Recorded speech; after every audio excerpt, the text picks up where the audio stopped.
So hello guys, আজকে আমার নতুন টাম্বলার এসেছে দেখতে পাচ্ছ। তো এরকম পুরো প্লেন এসেছিল, আমি ভাবলাম সিম্পল লাগছে তো কাস্টমাইজ করা যাক। সো এভাবে আমি কাস্টমাইজ করেছি, তোমরা দেখে নাও। বো লাগিয়েছি, পিঙ্ক আর অরেঞ্জ কালারটা ম্যাচ করছে তাই পুরো ডিজাইন করেছি এটাতে।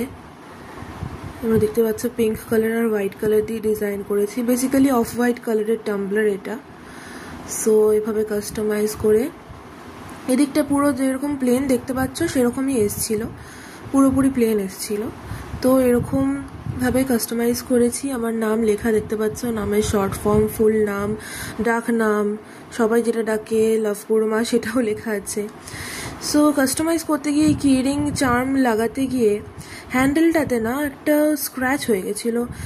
সো সেটাকে ঢাকতে গিয়ে আমি এরকম দুটো ফ্লাওয়ার্স বানিয়েছি। সেটাকে মেকআপ দিতে গিয়ে আমি এই পাশে নিচের পটটা বানিয়েছি, যেটা আগে আমি বানাইনি। তো একটু আগে বানিয়েছি এটা।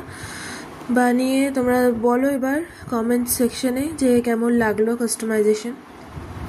সো বেসিক্যালি আমি নিজের জন্য কাস্টমাইজ করেছি এই দুটো পেন ইউজ করে, হোয়াইটনার আর অ্যাক্রিলিক মার্কার। সো শুধুমাত্র এই দুটো দিয়ে পুরো কাজটা করেছি। So bye guys, love you all.